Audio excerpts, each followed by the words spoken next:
In the early 1800s, black people were not free in America. They were slaves. Rich white masters owned them. They used slaves to work on their farms. Many masters were terrible to their slaves, but some were kind.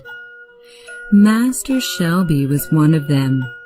Recently, his farm's business was poor. He borrowed a lot of money from the bank. The only way to pay his debt was to sell some slaves. He hoped to sell his best slave, Tom, for a high price. A slave trader named Mr. Haley came to buy Tom. Mr. Haley was a terrible man. He treated slaves like animals. "Tom is the best slave I have," said Master Shelby. "He is a good man who believes in God." "God does not care about blacks. They are not even men. I just want to buy Tom because he is a hard worker," said Mr. Haley. "But you want too much money for one slave. I'll pay the money you need if you give me a slave child, too." "Okay," agreed Master Shelby. "I hate to do it, but I have to save our farm. I'll give you little Henry. He will grow up to be a good slave." In the next room was a slave named Eliza. She was a beautiful woman with light skin. "Oh, my son, no!" she cried to herself. She heard Master Shelby and Mr. Haley talking to each other through the wall. She knew it would be terrible to lose her son.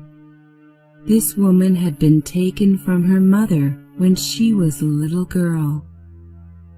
Eliza's husband George ran away to Canada a few days ago. Blacks were free in Canada. George wanted to work and save money. Then he could buy Eliza and Henry from Master Shelby. But that would never happen if the bad man took Henry down south. Eliza picked up her son and hugged him. "Don't worry," she said softly. "If we trust in God, He will show us the way to freedom." Behind Master Shelby's large house was a small log cabin. This was a home for slaves. It was tiny, but the cabin was very warm inside. The smell of a freshly baked cake was in the air. At the table sat Uncle Tom and Johnny. Johnny was Master Shelby's son. He loved Uncle Tom and his wife, Aunt Chloe, very much. Now Johnny was teaching Uncle Tom how to read. The cabin was suddenly filled with their many happy children. They ran into the cabin when they smelled the cake. Johnny was excited to eat the cake too. Uncle Tom felt very happy. He held two of his children and sang a song. While they were eating cake, Eliza came into Uncle Tom's cabin. She had to tell him the terrible news. With tears in her eyes, she said, "Master Shelby sold my son. We have to run away. We will try to reach Canada. Uncle Tom, Master Shelby sold you too. Come away with us. God will show us the way." "No," said Uncle Tom. "I can't run away with you. If I do, Chloe and my children will be in danger. It is better for me to go. I will pray that God protects me." Aunt Chloe and the children could not stop crying. Eliza couldn't wait. She picked up Henry and held him tightly. Then she disappeared into the night. The next morning, Mrs. Shelby knew that Eliza had run away with Henry. "Oh dear," thought Mrs. Shelby. "Mr. Haley will kill Eliza if he catches her." Mr. Haley was very angry when he heard Eliza had run away. Mrs. Shelby decided to slow Mr. Haley down. This would give Eliza a chance to escape. She had an idea.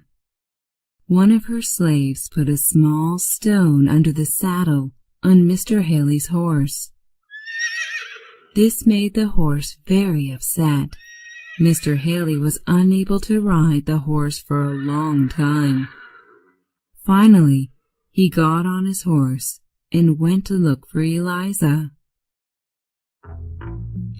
Mr. Haley knew that runaway slaves always went to the Ohio River. If they could cross the river, people in Ohio would help them. Eliza was also desperate to get across the river, but when she reached the river, it was full of ice. No boats could cross the icy river.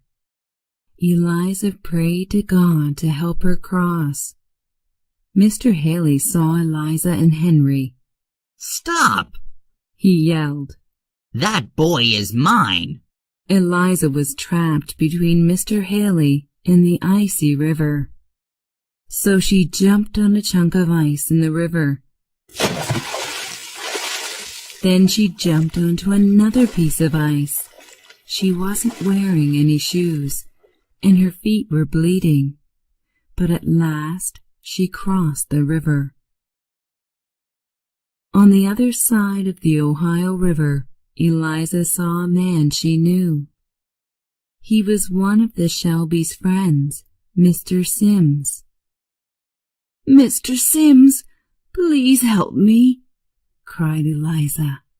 "I know a powerful man who hates slavery," he said. "He will help you. His name is Senator Byrd." Mr. Sims pointed to a nice big house across the street.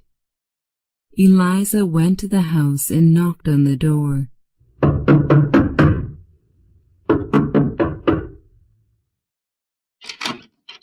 Mrs. Byrd let Eliza in. Senator and Mrs. Byrd heard Eliza's story. They agreed to help her reach Canada. Mr. Haley was on the other side of the river. He was very angry. He hired a slave catcher to chase Eliza. Then he went back to the Shelby's farm to get Tom. Back at the Shelby's farm, Uncle Tom sat in his cabin. He was reading the Bible. Aunt Chloe cried, "If only they weren't selling you down south. Nobody comes back from there. They kill slaves down there." "It's in God's hands now," said Uncle Tom. "I'm thankful that they sold me and not the little ones." He looked lovingly at his sleeping children. There was a knock on the door of the cabin. It was Mrs. Shelby. Mrs. Shelby stood there crying. "It's time to go, my dear man," she said, "but I promise to find out where you are. We will get the money and buy you back." Suddenly, Mr. Haley burst into the room. He said to Tom, "It's time for you to go." He put Uncle Tom in heavy chains. Then they drove away in a wagon. On the way out of town, Mr. Haley stopped at a store. Tom waited outside in the wagon. Young Johnny Shelby followed them on his horse. He jumped in the wagon and hugged Tom. "I hate slavery, Uncle Tom," cried Johnny. Uncle Tom hugged the boy and said, "Now, Master Johnny, you be good to your mother. God only gives you one mother." "I will, Uncle Tom." promised Johnny. He also promised to come down south and buy Uncle Tom. Then they said goodbye. Eliza's husband George had escaped from his master too. George's skin was very lightly colored, so he was able to look like a white man. He did this by coloring his hair yellow. He also put on some rich-looking clothes. Then no one knew he was a runaway slave. George walked into a restaurant. He saw his old friend he was looking for. The friend was Mr. Wilson. George's old master had sometimes made him work for Mr. Wilson. "George, what are you doing here?" Mr. Wilson whispered. "It's very dangerous for you right now." George showed 2 guns and a knife to his friend. "No one is going to catch me without a fight," he said seriously. Mr. Wilson took George to a room where they could talk safely. "What about your wife and son?" asked Mr. Wilson. George's face looked worried. "I heard that they escaped a few days ago," he said. "It's up to God now." "I want to help you," said Mr. Wilson. "Here, take this money." He pushed a lot of money into George's hand. "Thank you," said George. "I promise to repay this money one day." Then Mr. Wilson gave George some advice. "When you get to the other side of the Ohio River, find the Quaker Church. They will help you reach Canada." At the same time, the Bird family brought Eliza and Henry to another family who would also help them. These people were Quakers. This Quaker family was very kind. The father's name was Simon, and the mother was Rachel. They had 5 children. One day Simon said to Eliza and Rachel, "Friend David is coming over tonight. He is bringing someone special." Eliza was happy to hear good news. "Friend Eliza, the Lord has blessed you." Simon said very slowly. "He has kept your husband safe." Eliza was shocked. She fell down when she heard this. The last words she heard were, "You'll see him tonight." When Eliza woke up, she saw George. He was in her room hugging her. Henry was next to them, still sleeping. Everyone was very happy. Eliza, George, and Henry felt very comfortable in the Quaker's home. One day, George told Simon that he was worried about him and Rachel. "I hope you will not be punished for helping runaway slaves. Friend George, if I have to go to jail, it's okay," replied Simon. "We do it for God and man."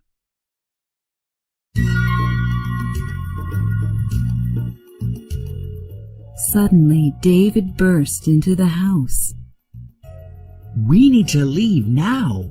The slave catchers are coming." They got in the wagon and drove very quickly. They could hear the sound of horses following them. David stopped the wagon in front of a cliff. "Quick, get out!" yelled David. "Climb up to the top of the cliff. It will be hard for them to catch us up there." They climbed the cliff and waited very quietly. The slave catchers were climbing up behind them. Then one of them appeared. George pulled out his gun and shot the slave catcher. Then David pushed the man off the cliff. The slave catcher fell down a very long way. He lay there badly injured. Help me! Don't go away! The man called out to the other slave catchers, but they rode away on their horses. We will help him, said David. He can't hurt anyone now. They picked up the injured man and put him in the wagon. They took him to a Quaker home for care. Then David took Eliza's family to the border. It was the border between America and Canada. They were on their way north to freedom. While Eliza and George traveled north, Mr. Haley took Uncle Tom deeper south.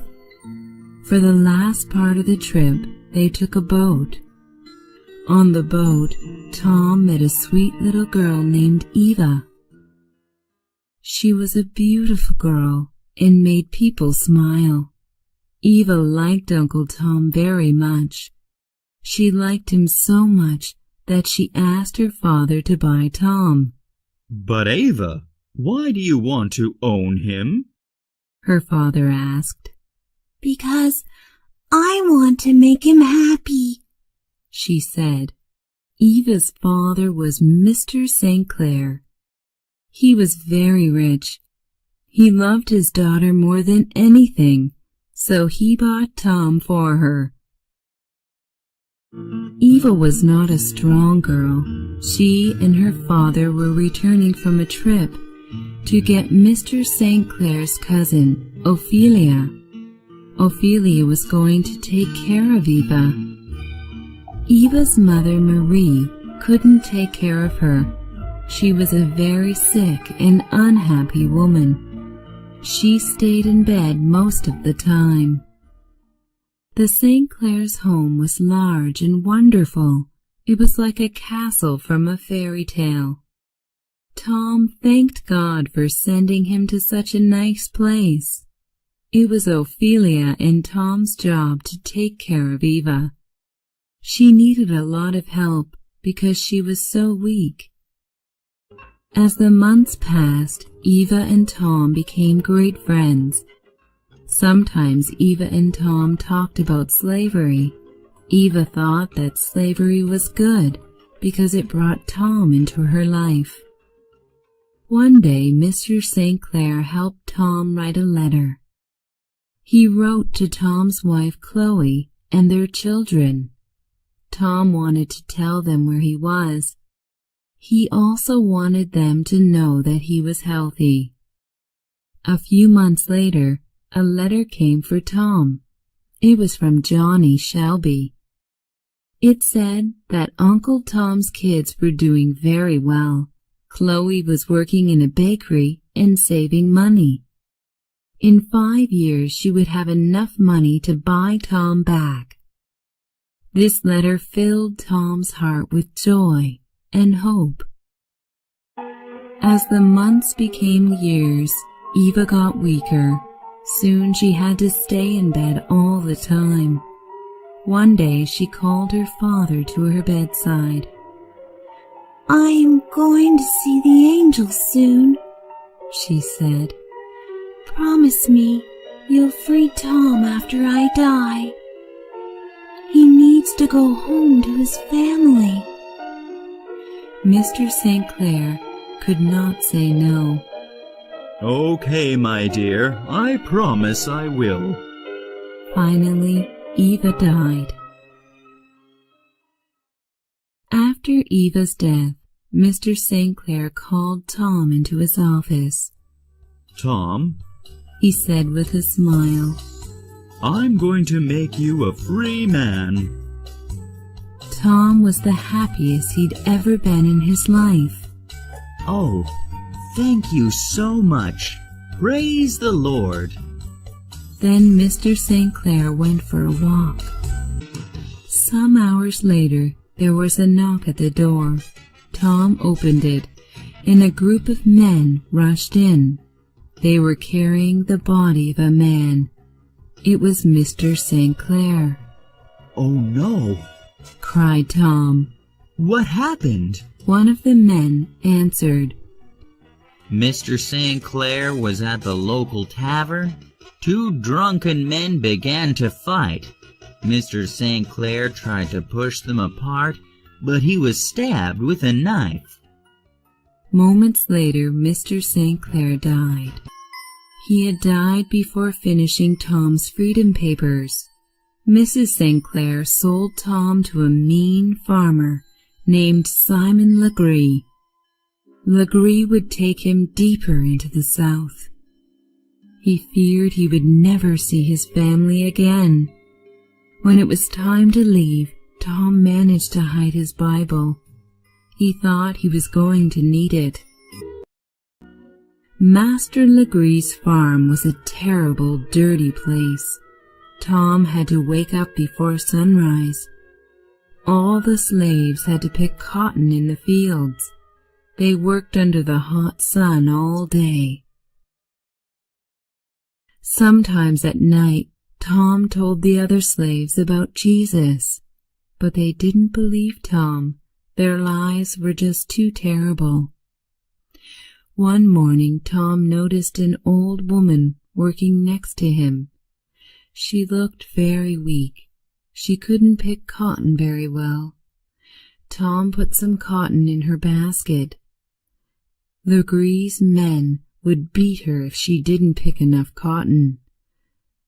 "Don't do that," said the old woman. "They'll whip you for that." However, the man in charge of the slaves saw them. He was a slave named Sambo. Sambo told Master Legree that Tom was helping the old woman. This made Legree angry. He said, "Sambo, take him to the shed and teach him a lesson." Sambo took Tom there and beat him very badly.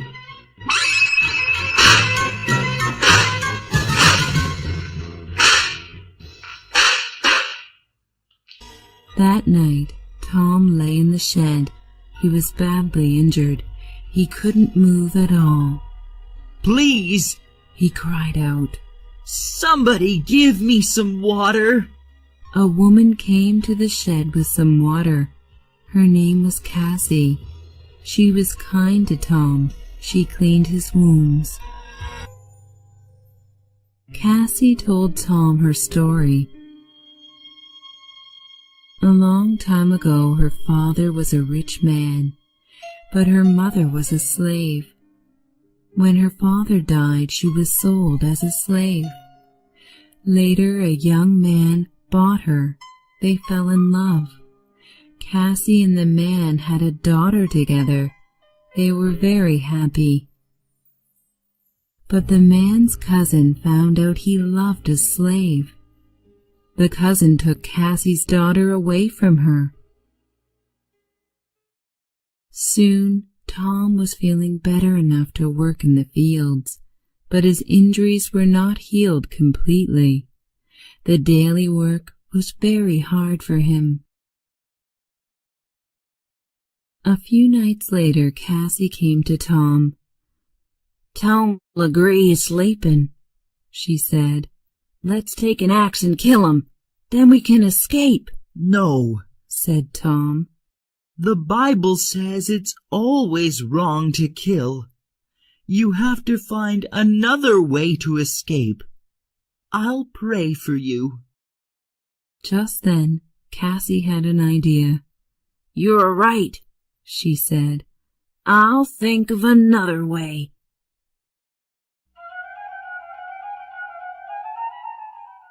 The next day, Cassie told a lie to Legree that she had seen a ghost in his attic. He was very afraid of ghosts. She knew he would never go up there now. Later, Cassie took some food and clothes. She put them in her bag and ran away. She planned to let him know about her running away. She ran into the swamp and made sure that he saw her. Legree immediately called Sambo. That crazy slave Cassie ran away into the swamp. Take the dogs and find her. Just kill her and let the dogs eat her body." They looked around.